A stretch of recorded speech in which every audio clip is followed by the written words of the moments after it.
کی خاطر پاکستان کے مفادات کو گروی رکھنے کے لیے تیار ہے. وہ بیرونی مداخلت بھی برداشت کرنے کے لیے تیار ہے، لیکن اپنی ذات کو تحفظ دینے کے لیے کچھ کرنے کو تیار ہے. ہم انشاءاللہ مقابلہ کریں گے، اور ہم اس چیز کو سمجھتے ہیں کہ عدم اعتماد جو ہے یہ ایک جمہوری عمل ہے اور آئین میں اس کی گنجائش موجود ہے، اس سے کوئی انکار نہیں، اور ہم نے اس کا دفاع کرنا ہمارا فرض ہے. لیکن آئین میں یہ کہیں آئین اس کی اجازت نہیں دیتا کہ آپ لوگوں کی وفاداریاں خریدیں. آج لوگوں کی آپ قیمت لگائیں، آپ ان کو سیاسی رشوت دیں کہ ہم آپ کو ٹکٹ دیں گے، آپ ہماری وفاداری تبدیل کریں.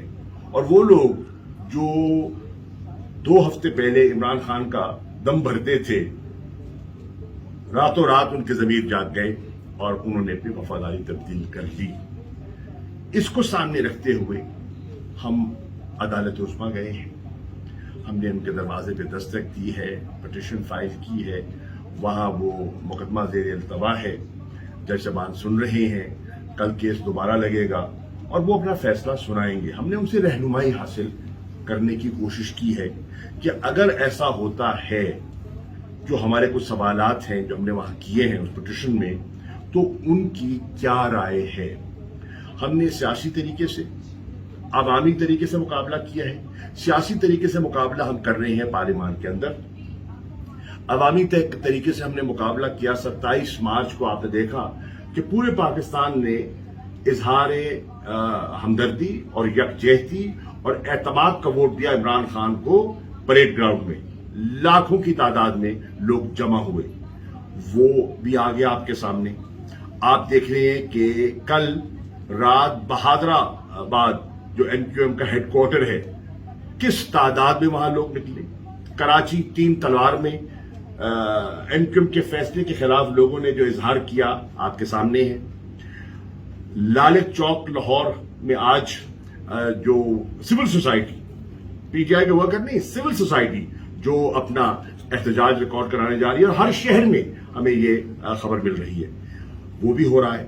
اس کے ساتھ ساتھ ہم نے فیصلہ کیا ہے، عدالت کا دروازہ بھی کھٹکھٹائیں گے کہ نیشنل سیکیورٹی کمیٹی کے فیصلے کے بعد کہ جب وہ اس کمیونیکیشن کو ایگزامن کرتی ہے اور اس پر پورا تبادلہ خیال کرنے کے بعد اس نتیجے پہ پہنچتی ہے کہ یہ ایک بیرونی مداخلت ہے in the internal affairs of Pakistan, اور دفتر خارجہ کو ہدایت کرتی ہے کہ آپ ڈیمارش کریں. یہ فرد واحد کا فیصلہ نہیں ہے، یہ منسٹری آف فارن افیئرز کا تنہا فیصلہ نہیں ہے، یہ نیشنل سیکیورٹی کمیٹی کا فیصلہ ہے. اس فیصلے کو سامنے رکھتے ہوئے جیسے میں واپس لوٹا چین سے، تو ہم نے ڈیمارش کیا، رات کو کیا، اور یہاں بھی کیا، اور واشنگٹن میں ہمارے سفیر نے بھی ڈیمارش کیا. ہم نے یہ بھی فیصلہ کیا ہے کہ ہم قانونی جنگ بھی لڑیں گے. ہم سمجھتے ہیں کہ ہم سپریم کورٹ سے بھی رہنمائی حاصل کرنا چاہیں گے کہ کیا آئین میں ایسی کوئی گنجائش ہے، اور اگر ہمارے وہ ادارے جو آئین کا تحفظ کرنے کا جن کی ذمہ داری ہے، اگر آئین کو یا آئین کی روح کو پامال کیا جا رہا ہو تو انہیں کیا کردار ادا کرنا چاہیے. ہم ایک پٹیشن وہاں بھی لے کر جا رہے ہیں. آپ 2 فارن منسٹر ہیں، تو آپ کو عالمی سازش کا کب سے علم تھا؟ کیا فوجی اسٹیبلشمنٹ کو اس عالمی سازش کا علم تھا؟ اگر نیشنل سیکیورٹی کمیٹی اجلاس میں تشویش کا اظہار کیا گیا تو فوجی اسٹیبلشمنٹ نیوٹرل کیوں؟ دیکھیے، میں تو عرض کر رہا ہوں، نیشنل سیکیورٹی کمیٹی کا اعلامیہ آپ نے نہیں دیکھا؟ آپ نے یقیناً پڑھا ہوگا. تو اس پہ کوئی ابہام ہے؟ اس پہ کوئی ابہام نہیں ہے. ایک کلیئر پوزیشن لی ہے، اور ان کی ہدایت پر ہم نے آگے قدم اٹھایا ہے. اپوزیشن کہتی ہے کہ عمل ہے، آئینی عمل ہے، لیکن عمران خان صاحب کا جو انٹرویو ہے نیو یارک ٹائمز کو، انہوں نے کہا ہے کہ وہ نتائج کو تسلیم نہیں کریں گے جو بھی دکھائے جاتے ہیں. دیکھیے نتائج کو تسلیم کرنے سے ہم نے انکار نہیں کیا. ذرا سمجھیے، نتائج کے حصول کے لیے حربہ کیا استعمال کیا جا رہا ہے. کیا میں آپ کا سوال سمجھ گیا؟ جو نئی حکومت آ رہی ہے اس دیکھیے پہلی بات تو یہ مفروضہ ہے، یہ مفروضہ ہے کہ وہ آ رہی ہے، ابھی مقابلہ کریں گے، آخری بال تک لڑیں گے، ٹھیک، نمبر 1۔ نمبر 2، یہ جو حکومت فرض کیجئے یہ خرید و فروخت سے ملک کے وقار کو داؤ پر لگا کے بنا بھی لیتے ہیں، یہ دیر پا نہیں ہے۔ کیوں؟ ان میں کچھ کامن نہیں ہے۔ پیپلز پارٹی کے کارکن سے، نظریاتی کارکن سے میرا سوال ہے، کیا ذوالفقار علی بھٹو اور بے نظیر بھٹو کی سیاسی سوچ اور فکر مولانا فضل الرحمان کی JUI سے ملتی ہے؟ یہ مجھے پیپلز پارٹی کا جو لبرل ووٹر ہے، مجھے اس کا میں سے جواب چاہ رہا ہوں۔ شاہ صاحب، میں اسی طرح میں پوچھنا چاہ رہا ہوں کہ جو مختلف جماعتیں اکٹھی ہوئی ہیں وہاں، ان میں کیا کامن ہے؟ کیا ان کا نظریہ کامن ہے؟ کیا ان کی لیڈرشپ کامن ہے؟ کیا ان کا نشان کامن ہے؟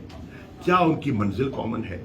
کچھ بھی کامن نہیں ہے، صرف ایک سازش ہے اور اس کا وہ شکار ہو رہے ہیں اور ملک کو عدم استحکام کی طرف دھکیل رہے ہیں، اپنے مفادات کی خاطر ملک کی جمہوری نظام کو داؤ پر لگا رہے ہیں۔ شاہ صاحب، آخری سوال میرا کہ کیا وزیر اعظم عمران خان صاحب اسمبلی آ کے اعتماد کی جو تحریک ہے اس کو فیس کریں گے؟ دیکھیے، آئین اور تقاضا کیا ہے؟ تقاضا یہ ہے کہ عدم اعتماد کا نمبر کس نے پورا کرنا ہوتا ہے؟ میں آیا ہوں، میں اسمبلی میں بیٹھا ہوں نا، میں اسمبلی میں نہ جاؤں تو مجھ پہ پابندی نہیں ہے، ٹھیک ہے، میں جاؤں تو میں جا سکتا ہوں، پر میرا جانا فرض نہیں ہے۔ ہاں، ووٹ آف کانفیڈنس پہ میں گیا تھا اور وزیر اعظم کو ووٹ آف کانفیڈنس دیا تھا، میرا فرض تھا، کیونکہ میں تحریک انصاف کی ٹکٹ پر منتخب ہوا اور مجھے پارٹی کی لائن تھی، اس پارٹی کی لائن اور ہدایت کے مطابق میں نے جا کے ووٹ کا استعمال کیا۔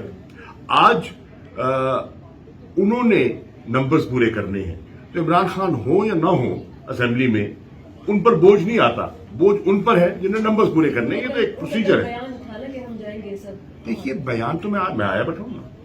اور نہیں جائیں گے۔ حکمت عملی تبدیل تو نہیں ہوگی؟ سر آج کافی سرپرائز کی بات ہوئی تھی پرائم منسٹر کی جانب سے کنٹینیوسلی کہ جی سرپرائز دیں گے آج، دین اسپیکولیشنز تھے کہ جی شاید آپ لوگ آن ماس ریزگنیشن بھی دے سکتے ہیں ان کیس اگر نو کانفیڈنس موشن سکسیس ہوتے تو کیا؟ دونوں سوالوں کا جواب ایک ہے، انتظار فرمائیے۔ پنجاب کا سرپرائز تو سرپرائز ہو سکتا ہے۔ سر، ایک سوال، پنجاب سے استعفیٰ دیا گیا ہے، کیا گورنر پنجاب بھی عالمی سازش میں ملوث تھے؟ دیکھیے، مجھے نہیں معلوم، میں غلط بات نہیں کروں گا، میں ان کے بارے میں، میرا ان کے ساتھ ایک بڑا اچھا وقت گزرا ہے، تعلق ہے، میں نے ابھی خبر سنی ہے، مجھے علم میں نہیں۔ نئے گورنر بھی تعینات ہوئے؟ جی، میں نے ابھی خبر سنی ہے، میں پوچھوں گا، مجھے پتا نہیں ہے، میں ابھی معلوم کروں گا تفصیلات۔ شاہ صاحب یہ فرمائیے گا کہ یہ نوبت پارٹی کے اندر کیوں آئی کہ آپ کے 22 اراکین جو ہیں وہ PTI سے نکل کے اپوزیشن کے کیمپ میں چلے گئے؟ کتنا معصومانہ سوال ہے آپ کا۔ یہ کس آپ طرح- پاکستان کی تاریخ سے واقف نہیں ہیں؟ کیا آپ نے پاکستان کی تاریخ کو نہیں دیکھا؟ آپ نے نہیں دیکھا کہ وفاداریاں کب اور کیسے بدلی جاتی ہیں؟ سر، کیا یہ لیڈرشپ کی ناکامی نہیں ہے؟ آپ یہ نہیں سمجھتے؟ یہ سازش ہے۔